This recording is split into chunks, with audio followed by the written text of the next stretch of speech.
ఆంధ్రప్రదేశ్ రాజకీయం ఎప్పుడూ వేడివేడిగానే ఉంటుంది. కానీ గత కొన్నాళ్ళుగా రాష్ట్రంలో జరుగుతున్న పరిణామాలు చూస్తుంటే రాజకీయ విమర్శలు అనేవి విధానాల నుంచి వ్యక్తిగత దూషణల వైపు మల్లాయా అనే సందేహం కలుగుతోంది.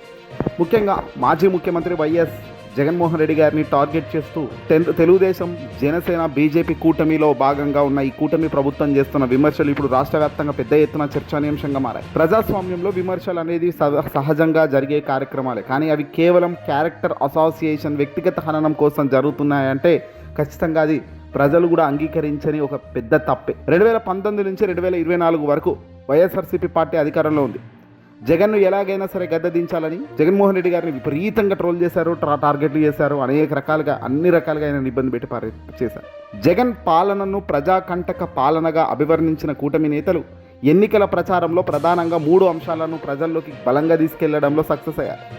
1, రాష్ట్రంలో 14 లక్షల కోట్లు అప్పులు అయ్యాయన్నారు. 2, 30,000 మంది మహిళలు అదృశ్యమయ్యారన్నారు.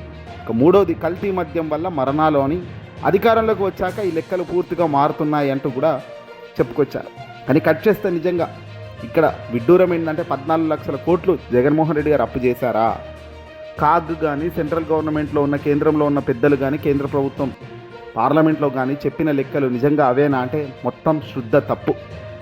జగన్మోహన్ రెడ్డి గారు చేసిన అప్పులు 3 లక్షల కోట్లు. అదే 5 ఏళ్లలో కరోనా కష్టకాలంలో కూడా ఆయన సంక్షేమాన్ని పెద్దపీట వేస్తూ పంచారు. అంటే ఇక్కడ ఒకటి ఏంటంటే జగన్మోహన్ రెడ్డి గారి హయాంలో అవినీతికి చాలా చాలా చాలా గోడలు కట్టారు. ఆయన బయటికి డబ్బు లీక్ కాకుండా చాలా చర్యలు తీసుకున్నారు, జాగ్రత్త పడ్డారనేది సామాన్యుడు కూడా అర్థమవుతున్న విషయం. ఇక చంద్రబాబు నాయుడు గారు దాదాపు 2 సంవత్సరాలు అవుతుంది అధికారంలోకి వచ్చి. కానీ ఇప్పటికీ ఆయన చేసిన అప్పులు ఎన్ని అంటే 3 లక్షల కోట్లు పైచిలకు. కానీ పంచింది ఎంత? పేద ప్రజలకు బేసిక్ ఇన్ఫ్రాస్ట్రక్చర్కు బేసిక్ లైన్లు ఏమైనా పంచారంటే ఏమీ లేదు. మరి ఈ డబ్బా అంటే ఎటు పోతుంది అంటే చెప్పలేము, చూపించలేము. ఎందుకంటే ప్రస్తుతం వాళ్ళ అధికారంలో ఉన్నారు కాబట్టి ఆ డేటాలు బయటికి రావు. మరి ఇదంతా కూడా ఏం జరుగుతుంది అంటే ప్రచారం మాత్రం పీక్స్లో వెళ్తుంది. ప్రతిరోజు 1000 ఫోటోలు, 100 వీడియోలతో హంగామా సృష్టిస్తున్నారేమో తప్ప ప్రజలకు వాస్తవానికి ప్రాక్టికల్గా జరిగే మంచి మాత్రం చాలా తక్కువే. ఇక్కడ 14 లక్షల కోట్లు అప్పన్నారు జగన్ హయాంలో, కానీ అదేమీ లేదు. పైగా ఇప్పుడు ఆంధ్రప్రదేశ్ విడిపోయిన తర్వాత ఎవరైనా అత్యధికంగా ముఖ్యమంత్రి కుర్చీలో కూర్చున్న వాళ్ళంటే చంద్రబాబు నాయుడు గారు. 2014 నుంచి 19 దాకా ఆ పెద్ద మనిషి ఉన్నారు. 2024 నుంచి కూడా 29 దాకా ఆయనే ఉన్నారు. అంటే దాని అర్థం ఏంటి?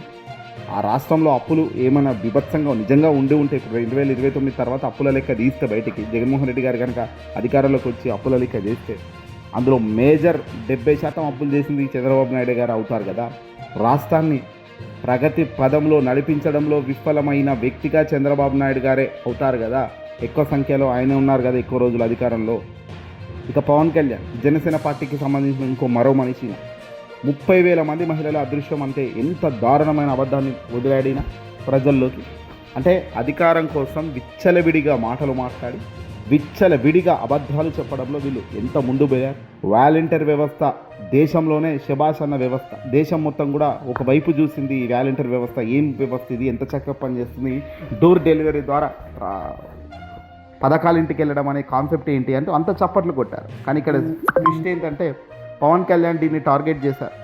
30,000 మంది మహిళలు అదృశ్యమయ్యారు, ఈ వాలంటీర్లు ఎత్తుకోబోతున్నారు అంటూ నోటికొచ్చింది వాగాడు. కానీ ఇప్పుడు అధికారంలోకి వచ్చి 2 సంవత్సరాలు దాటుతున్నప్పటికీ కూడా ఈ 30,000 మంది అదృశ్యమైన సంఖ్య ఏది అంటే మాత్రం చూపించే సాహసం పవన్ చేయడం లేదు. ఈ లెక్కను బయట పెట్టే సాహసం కూటమి చేయడం లేదు. కల్తీ మద్యంపై మరణాలంటూ 3వ అంశంలో చాలా విచ్చలవిడిగా ఎన్నికల హామీలో అన్నారు. అధికారంలోకి వచ్చిన కూటమి వాళ్ళు ఏం చేస్తున్నారు? బడ్జెట్ సమావేశాల్లో అప్పుల లెక్కలు 3.5 లక్షల కోట్లుగా ఎందుకు తేలాయి? మరి మహిళల అదృశ్యంపై ఇప్పుడు మౌనం ఎందుకు? వివేక హత్య కేసు గురించి సిబిఐ నివేదిక ఇచ్చినప్పటికీ కూడా రాజకీయాల్లో దాన్ని రగడ ఆపే ప్రయత్నం చేయడం లేదు. తాజాగా ఏపీ రాజకీయాల్లో అత్యంత సంచలనం సృష్టించిన కేసు ఏదైనా ఉంది అంటే వైఎస్ వివేకానందరెడ్డి గారి హత్య కేసు. ఈ కేసుకు సంబంధించి అడ్డం పెట్టుకొని గత 5 ఏళ్లుగా చంద్రబాబు జగన్మోహన్ రెడ్డి గారి కుటుంబంపై తీవ్ర స్థాయిలో విమర్శలు వస్తూనే ఉన్నాయి. ఇటీవల సిబిఐ కోర్టులో సమర్పించిన నివేదికలో జగన్మోహన్ రెడ్డికి కానీ, ఆయన భార్య సతీమణి వైఎస్ భారతమ్మకి కానీ, లేదంటే వాళ్ళ కుటుంబానికి కానీ ఈ హత్యతో ఎటువంటి సంబంధమే లేదని క్లీన్ షీట్ ఇచ్చినా కూడా లేదు అంటూ మళ్ళీ డైవర్షన్, మళ్ళీ యాక్షన్. సిబిఐ క్లీన్ షీట్ ఇచ్చినా ఇంకా బాబాయిని చంపేశారు అని విమర్శించడం వెనుక రాజకీయ ప్రయోజనం కోసం కాదా ఇదంతా? ఇది న్యాయ వ్యవస్థను అవమానించడమే కదా.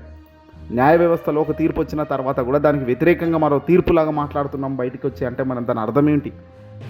తాజాగా కడప జిల్లాలో దస్తగిరి హత్య రాజకీయంగా పెద్ద దుమారం రేపుతుంది. హత్య జరిగిన కొద్ది గంటల్లోనే ఒక బాధ్యతాయుతమైన మంత్రి పదవిలో ఉన్న నిమ్మల రామానాయుడు నేరుగా జగన్మోహన్ రెడ్డి గారిపై ఆరోపణలు చేశారు. తాడేపల్లి ప్యాలెస్ నుంచే స్కెచ్ జరిగిందని ప్రకటించారు. ప్రభుత్వం చేతిలో పోలీసులు ఇంటెలిజెన్స్ ఉన్నప్పుడు విచారణ జరగకముందే ఇలాంటి ప్రకటనలు చేయడం అంటే శాంతి భద్రతల వైఫల్యాన్ని కప్పిపుచ్చుకోవడానికి ఒక నిదర్శనం కదా. ఇది అధికారంలో ఉన్నారా, ఇంకెక్కడ ఉన్నారు వీళ్ళు? కడప జగన్మోహన్ రెడ్డి గారి సొంత నియోజకవర్గమే, సొంత జిల్లానే. ఆ జిల్లాలో హత్య జరిగింది. హత్య జరిగితే దానికి సంబంధించి ఎటు పడితే అటే నా రాజకీయం చేయాలంటే అభివృద్ధి కోసం, సంక్షేమం కోసం ఏం మాట్లాడుతున్నారనేది పక్కన పెట్టి కేవలం జగన్ను మళ్ళీ రానియకుండా చేయాల్సిన ఫీట్స్ చేస్తూ పోతున్నారు తప్ప మరొకటి లేదు. ఒక ప్రభుత్వాన్ని విమర్శించాలంటే వారు చేసిన పనుల మీద చేయాలి. కానీ జగన్ హయాంలో తీసుకొచ్చిన నాడు నేడు స్కూల్స్, ఫ్యామిలీ డాక్టర్ కాన్సెప్ట్లు, మెడికల్ కాలేజీల ఏర్పాటు, ఇంటింటికి డోర్ డెలివరీ ద్వారా వైద్యం అందించే సేవలు, వీటిలో అవినీతి జరిగితే నిరూపించాలి కదా. కూటమి ప్రభుత్వం అభివృద్ధి పరమైన చర్య కంటే వ్యక్తిగత దూషణలకి ప్రాధాన్యత ఇస్తూ పోతుంది. అది కనబడుతున్న అంశం కదా. కుటుంబ సభ్యులను, ముఖ్యంగా మహిళలను రాజకీయాల్లోకి లాగడం ఏ రకమైన సాంప్రదాయం అంటున్నారు ప్రజలు. ఈరోజు ప్రజల తీర్పు ఎలా ఉంటుంది రాబోయే రోజుల్లో అంటే రాజకీయాలకు విమర్శలు భద్రంగా ఉండాలి కానీ పగతో ఉండకూడదు. జగన్మోహన్ రెడ్డి గారిని వ్యక్తిగతంగా ఎంత టార్గెట్ చేస్తే అంతగా ప్రజల్లో ఆయన పట్ల సానుభూతి పెరిగే అవకాశం ఉంటుందనేది వాళ్ళకి తెలియని విషయమా? నిజంగా తప్పులు ఉంటే ఆధారాలతో నిరూపించి చర్యలు తీసుకోవాలి తప్ప ఫేక్ క్యాంపెయిన్లతో కాలం గడిపితే ప్రజలే వాళ్ళ టైం వచ్చినప్పుడు బుద్ధి చెబుతారు కదా. ప్రజాస్వామ్యంలో అభివృద్ధి ప్రతిపాదికన పోటీ జరగాలి. మరి కూటమి ప్రభుత్వం తన విధానాన్ని మార్చుకుంటుందా లేక ఇదే తరహాలో ముందుకు వెళ్తుందా?